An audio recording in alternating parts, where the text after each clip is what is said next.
Amados hermanos, leemos el capítulo 8 y sentimos estremecimiento, ¿no? ¿No le parece este capítulo 8 del libro de Ezequiel escenas de una película de terror, mi hermano? Si usted lee este capítulo tratando de imaginar, es decir, tratando de graficar lo que leemos en la mente, en nuestra mente, es una película de terror. Los vellos se erizan, el texto nos estremece. Y bueno, empieza el texto en el versículo 1, describiendo una escena tranquila, sosegada, sin ninguna alteración. Empieza el versículo 1 de este capítulo 8 de Ezequiel, diciéndonos que estaba el profeta Ezequiel en su casa y los ancianos de Judá sentados delante de él. No había nada especial en esta reunión, una reunión de judíos.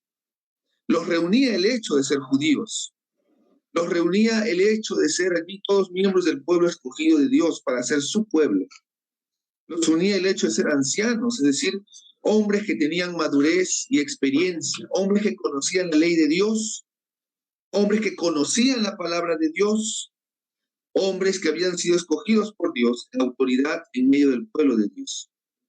Parecía una buena postal, una buena imagen, ¿no? Como es una buena imagen el hecho de ser una bendición el que estemos reuniéndonos en este tiempo de unidos en oración, hoy como cada mañana. Como es una bendición estar juntos en el templo, en la casa del Señor los domingos, los miércoles. Como es una bendición el reunirnos en nuestra reunión celular cada semana, en nuestra célula. Es una bendición el reunirnos. De hecho que sí. Es una buena postal, una buena imagen. Pero entonces, la mano del Señor, el Espíritu Santo, se posa sobre el profeta Ezequiel. Y Ezequiel empieza a ver cosas que nadie puede ver, pero que solamente Dios ve. Ezequiel ve un varón parecido a la visión del capítulo 1, es decir, un varón que representa la imagen de Dios, representa a Dios. Y este varón lo lleva en visiones a Jerusalén, la capital del reino de Judá. Acordemos que Ezequiel no estaba en Jerusalén. Ezequiel estaba en Babilonia, ¿no es cierto? En una quebrada en Babilonia. Sin embargo, el Espíritu lo lleva en visiones a Jerusalén y le muestra lo que Dios sí puede ver y el hombre no puede ver. Lo lleva a la puerta del templo, lo lleva al templo. Y en el templo le muestra abominaciones que se hacen allí. Pero antes de ver las abominaciones, dice el versículo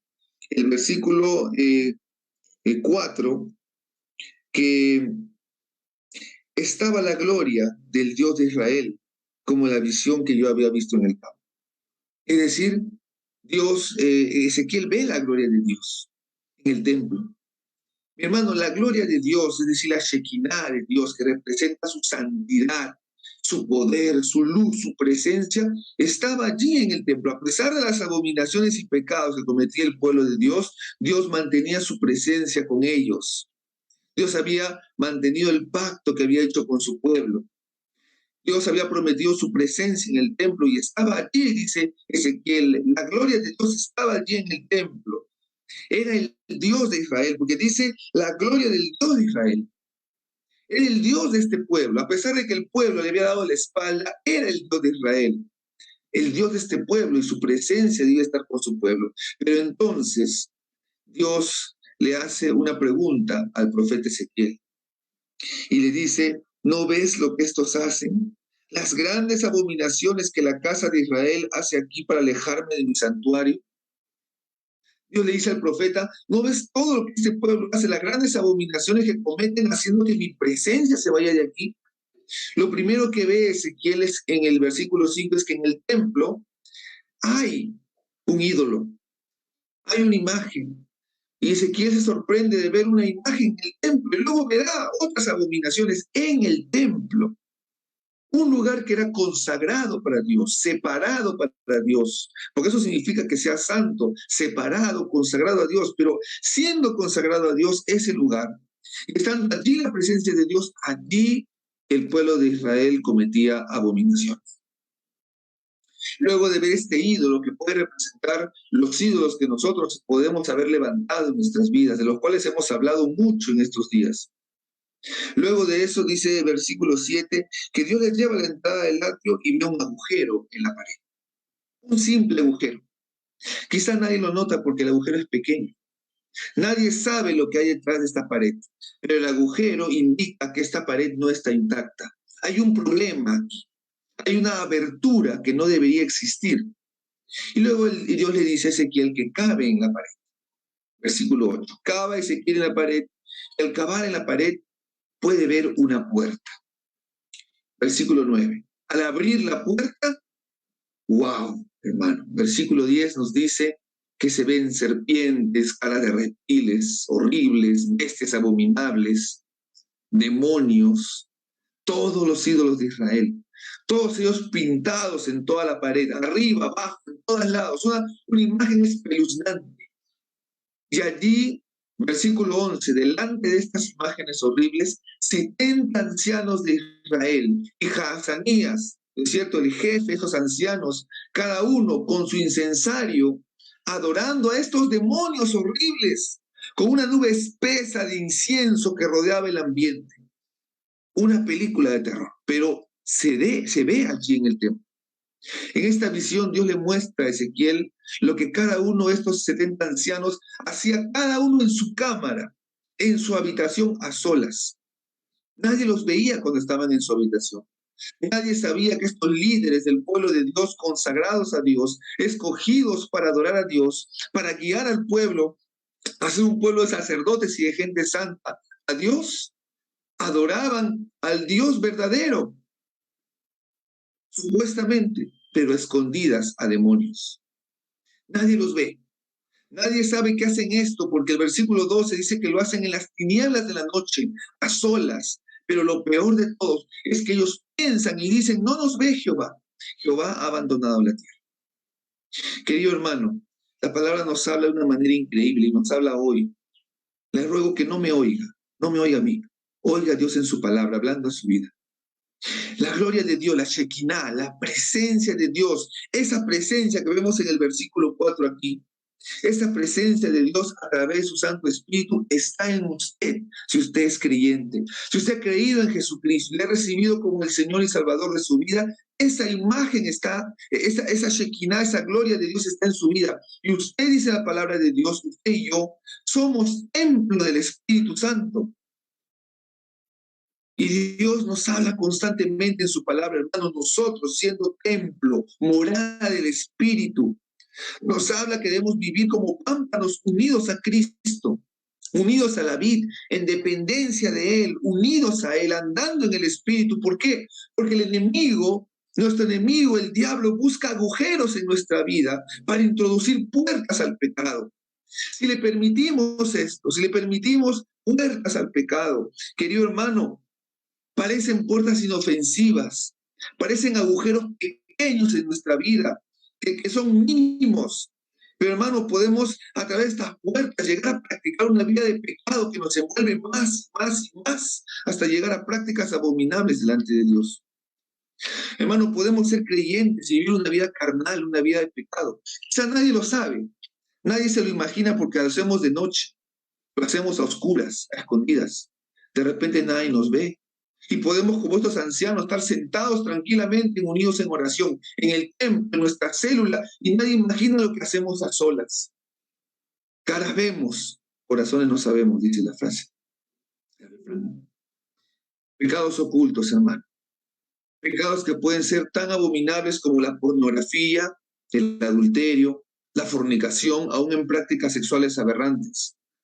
Como también pueden ser pecados ocultos pensamientos egoístas que tenemos, envidias, pensar mal de otros. Pecados ocultos son el chisme, la mentira. Puede ser pecado oculto un resentimiento, un odio hacia alguien. Pecado oculto es todo pecado que nadie sabe que lo practicamos. Pero lo peor de todo es que olvidamos que Dios sí lo mira. Una vez escuché a un predicador que decía, si en este momento tuviéramos un televisor aquí en el púlpito, frente a toda la iglesia, y pusiéramos un video de tu vida, incluyendo las cosas que haces a solas, incluyendo los pensamientos que tienes. Estoy seguro de que tú, quien quiera que seas, saldrías corriendo de aquí, porque no podrías soportar que todos vean tus acciones y escuchen tus pensamientos. Cuando pecamos ocultamente, hermano, tratamos de no pensar en que Dios nos ve. No pensamos que Dios nos ve. Tratamos de pensar que la presencia de Dios no está con nosotros, en nosotros, como lo hacían estos ancianos. Minimizamos a Dios. Lo reducimos a nada en ese momento de pecado. Le damos la espalda, como esos 25 varones que se describen en el versículo 16, que le daban la espalda al templo y adoraban al sol. No queremos pensar en Dios. Queremos satisfacer nuestra carne, nuestros deseos, nuestro placer o nuestro ego. Pero Dios está presente, hermano. El Dios Santo está muy presente, viendo nuestro pecado, viéndonos en ese momento. Es cierto que el Espíritu Santo no se retira de nosotros, pero dice la palabra de Dios que se contrista y se apaga. Terrible, terrible, ¿verdad? Pienso en mí, hermano. Piensa en ti, hermano. Termino. Usted me preguntará, ¿qué hago, pastor? Quizás este pecado me envolvió como lo he hecho a escondidas. Como lo he estado haciendo a escondidas, lo sigo haciendo. Y me ha atrapado, me ha encadenado. Siento que es una atadura. Primero, debes ser consciente de tu pecado. Reconócelo, no lo escondas más. El problema del pecado oculto es que lo minimizamos. El versículo 17 dice, y me dijo, ¿no has visto, hijo de hombre? ¿Es cosa liviana para la casa de Judá hacer las abominaciones que hacen aquí? Lo vemos liviano, pero hermano, debemos mirarlo como Dios lo ve. Aborrece tu pecado, ódialo, siente asco, siente terror por tu pecado como te sentirías si saliera a la luz y todos lo sabrían. Así esa vergüenza sintamos por nuestro pecado. Número 2, debemos ser conscientes de Dios.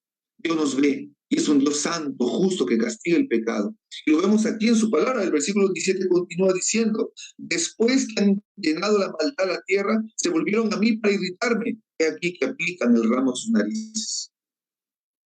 Sé consciente que Dios es un Dios santo, que no permite el pecado. Número 3, cree que Cristo puede dar libertad de este pecado, por más atado que estés.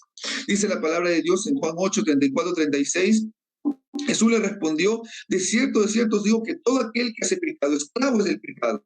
Y el esclavo no queda en la casa para siempre, el Hijo sí queda para siempre. Así que si el Hijo os libertare, seréis verdaderamente libres.